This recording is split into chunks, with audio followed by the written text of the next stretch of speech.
Vint is the first fully transparent wine investment platform, genuinely accessible to everyone. For less than $100, you can own SEC-qualified shares of the best wines in the world.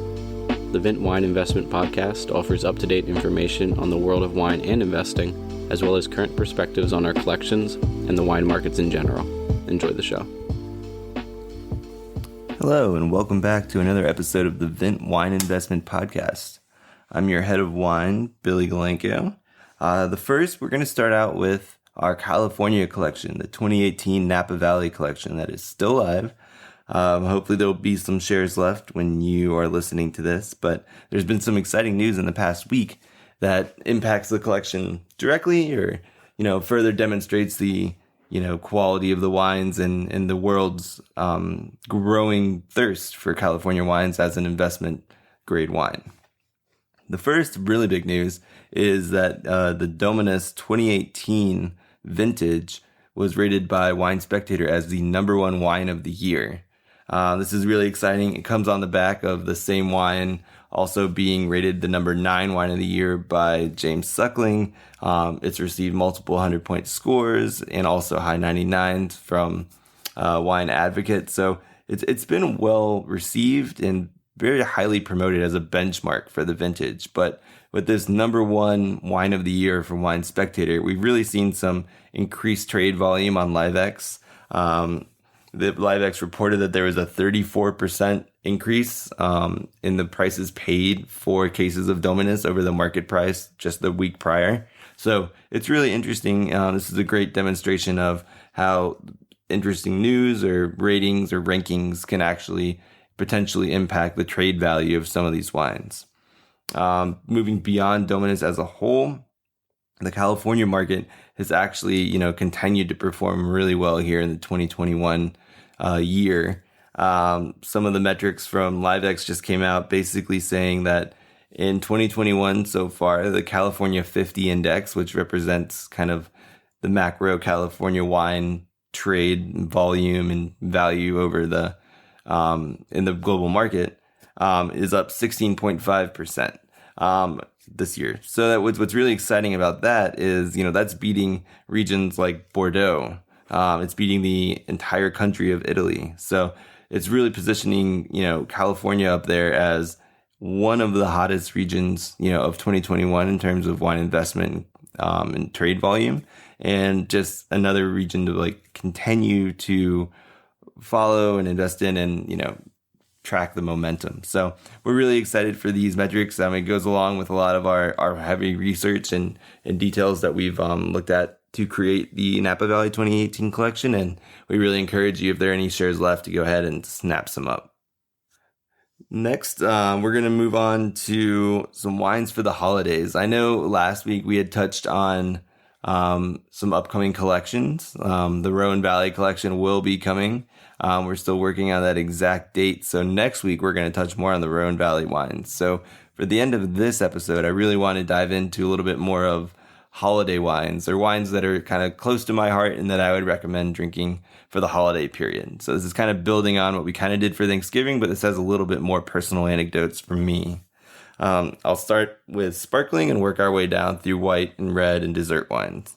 So with sparkling, my go-to is champagne, but everybody has their favorite. Some people like California sparkling, some like Cava, some like Prosecco.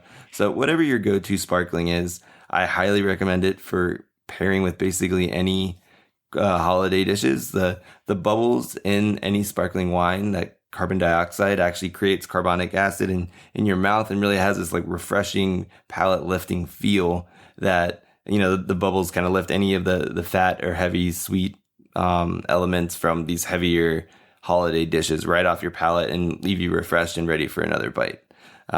Champagne is close to my heart because every Christmas morning our family toasts the day with a glass of champagne.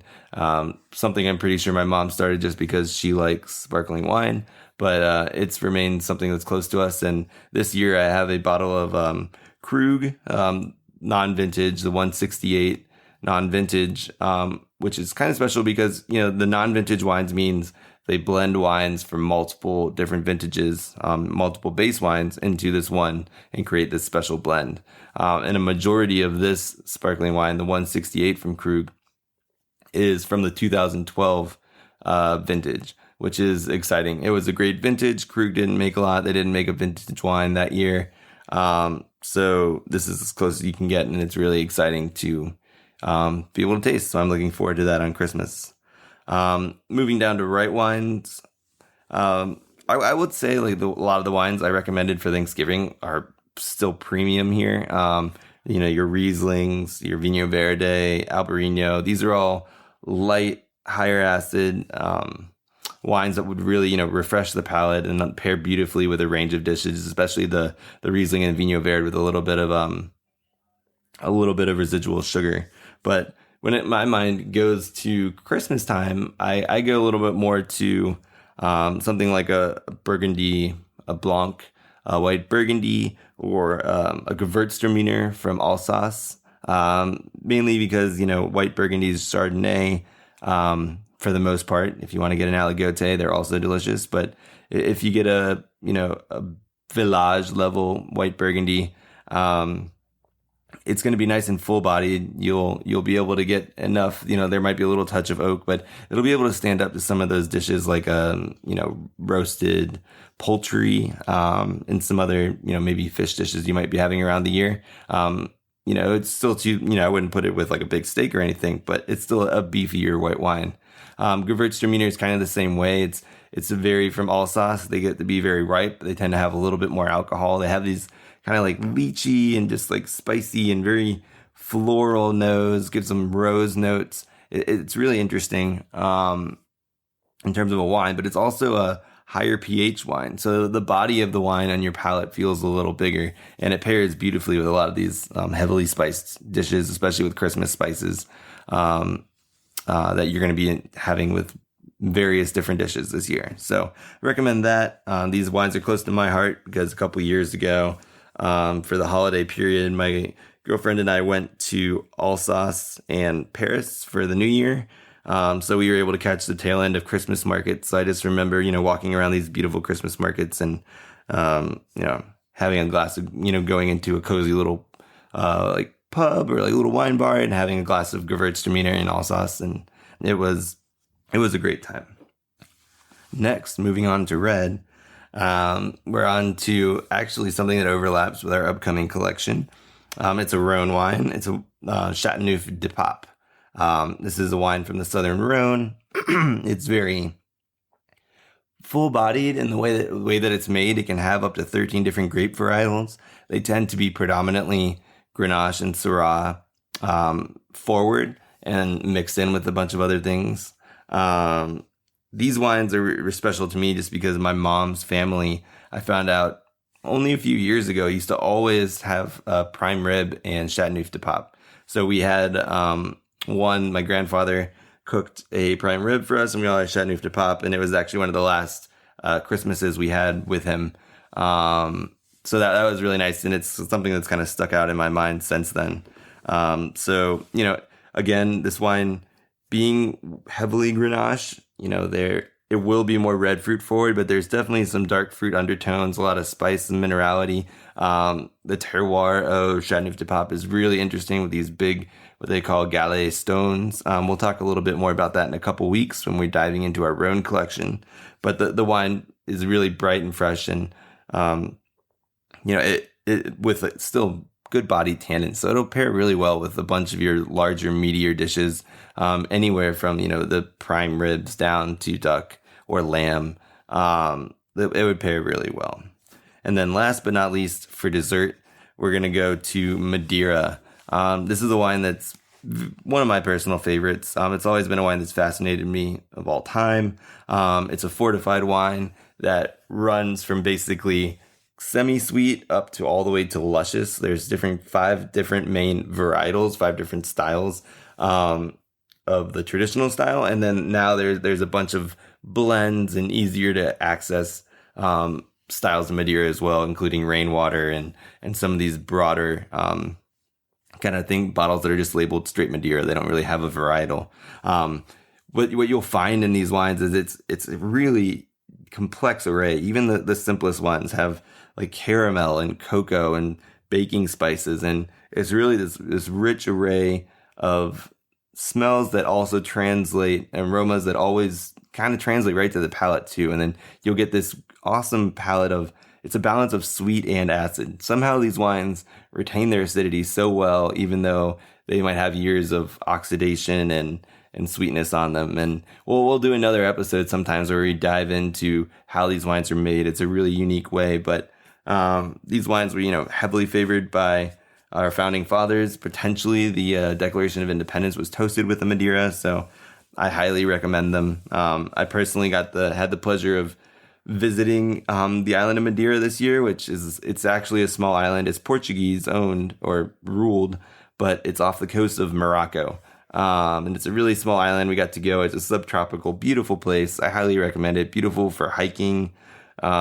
Everything grows there. So many fruits and vegetables. Aside from wine and grapes, they're known for now bananas as their second most grown agricultural product. So that's really interesting. But while there, I got to, visit a bunch of the wineries and taste some really interesting kind of rare varietals that aren't really exported too much, and some old wines that were great. And then just recently I was in New York and had the opportunity to taste an 1862 Bual Madeira at the Terroir Wine Bar in New York. And it was one of my favorite wine experiences of all time. The wine was amazing. It was, almost black in color, but still had a lot of that same depth of complexity on the nose that I was just talking about. You really wouldn't think it was, that old. You would probably think it was maybe, I don't know, 50, 60, 70 years younger. It still had really bright acidity on the palate that was really well balanced. That wine could easily live for another easily 50 years, I would say. So that was a pleasure of a lifetime, and I recommend you guys go and just even search out any Madeira you can find. It's hard to be disappointed by a Madeira, and then you can only basically go from good to amazing. So I recommend searching them out and pairing them with your cookies or any of your holiday desserts this year.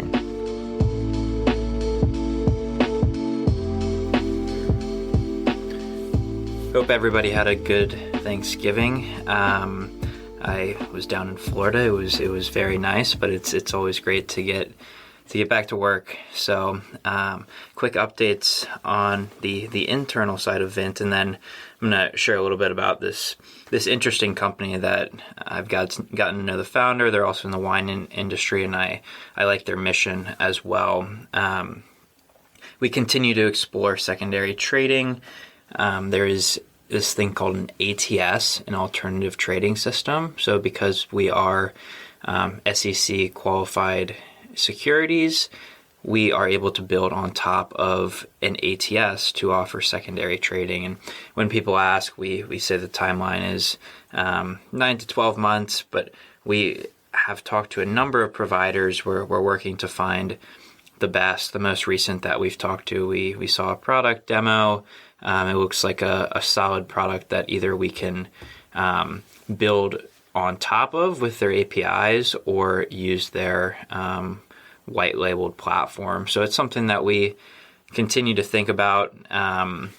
The product roadmap is obviously it is in place, but the backlog is there. So we will keep you all updated if we're going to use a white label or build our own experience. And then yesterday I had a really interesting interview with this company Vino Head. So their founder Josh Entman, me and him got connected say 9 months ago, and we've just stayed in touch. And they're doing something really interesting. Right now it's a email newsletter. They create content, and they're building this community focused on Gen Z and millennials in the wine industry. They're targeting a similar problem to what we observed from the early days, that the wine industry is broadly exclusive, whether it's us targeting the top tier or Vino had a similar mission to Vint, targeting the education side of things, making it accessible, bringing it into a new age where people are no longer intimidated to get involved with and learn about this really, really interesting asset. So I know I've shared Vino Head with our team. We really like the content that we put out, and hope that we're going to continue to do more with them and different ideas of collaboration. We've talked with Som TV, we've talked with various Soms, but expect to see more cross collaboration between Vint and others in the wine industry. Those are the big updates. If any of you all are up in New York, I'll be there next week and would love to get together in person. For questions, comments, or feedback on the Vint Wine Investment Podcast, please email us at support@vint.co. To check out our current offerings and to sign up for the Vint platform, find us at www.vint.co. That's www.vint.co. Vint and VV Markets are offering securities pursuant to Regulation A. Our offering circular, as amended, can be found on the SEC website. Past performance is no guarantee of future results. Investments such as those on the Vint platform are speculative and involve substantial risk to consider before investing. We may provide communication that may contain certain forward-looking statements that are subject to various risks and uncertainties. Information provided in any communications is not legal, business, or tax advice. All prospective investors should consult a legal, tax, or business advisor concerning the subject matter of any communications and any offering.